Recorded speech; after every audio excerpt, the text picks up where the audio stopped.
ईशा जी, Dubai से। राधे राधे। महाराज जी, मुझे step by step बताएं कि जिससे मेरा मन शांत हो जाए। मतलब कैसे चलूं, शुरू कहाँ से करूं और कहाँ तक इसका। भोजन सुधारो। सबसे पहले भोजन सुधारो, अल्पाहार करो, नींद सुधारो। नींद सुधारने का मतलब 5 घंटे या 6 घंटे जो टाइम रखो वो रात्रि में होना चाहिए और ब्रह्म मुहूर्त में उठना चाहिए। अगर स्टेप बाय स्टेप चलना चाहती हो तो पहले भोजन सुधारो। आपका भोजन सात्विक होना चाहिए, पवित्र होना चाहिए और धर्म के द्वारा कमाए हुए धन से होना चाहिए। दूसरा, आप अपनी नींद सुधारो। नींद में 6 घंटे सोने को होने चाहिए। 10 बजे से लेकर 4 बजे तक कितना समय हुआ है? हाँ, 4 बजे ठीक ब्रह्म मुहूर्त में उठ जाओ। अगर आपको ठीक चलना है, भजन करना है, तो ये 7 8 8 बजे तक जो 9 9 बजे तक सोते हैं, ये स्टेप बाय स्टेप भजन कर पाएंगे। उनका जीवन ही व्यर्थ है। सूर्य भगवान उदय हुए और जो सैया में सो रहा है उसकी आयु, श्री, कीर्ति, बुद्धि सब नष्ट हो जाती है। जिसका भोजन ठीक और जिसका शयन ठीक और जबान सुधारो।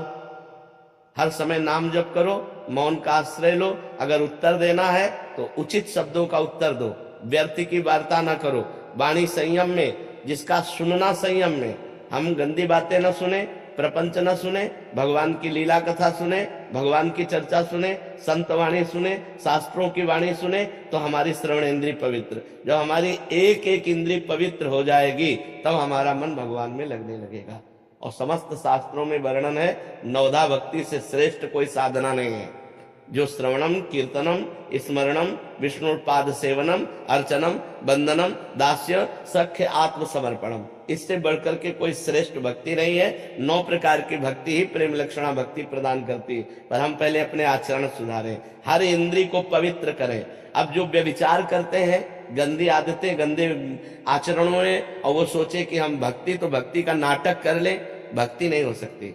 भक्ति होती है पवित्र इंद्रियों के द्वारा। अब जो गंदी बातें देखेंगे मोबाइल में, गंदे आचरण करेंगे, गंदा भोजन पाएंगे, होटलों का भोजन पाएंगे, मनमानी जागे, मनमानी सोए, मनमानी आचरण करे, और अध्यात्म नहीं हो सकता। वो मनमानी आचरण उनको नरक दुर्गति की तरफ ले जाएगा, भगवान की प्राप्ति की तरफ नहीं ले जाएगा। तो इसलिए पहले सुनना ठीक करो, देखना ठीक करो, बोलना ठीक करो, सोना ठीक करो, भोजन ठीक करो, और फिर 9 प्रकार की भगवान की भक्ति को अपने हृदय में धारण करो। भगवान का ही श्रवण, भगवान का ही कीर्तन, भगवान का ही स्मरण, भगवान का ही पूजन। भगवान ही हमारे मित्र हैं, भगवान ही हमारे स्वामी हैं। भगवान को आत्मसमर्पण, अर्चन, वंदन, इसी से भगवत प्रेम प्राप्त हो जाता है।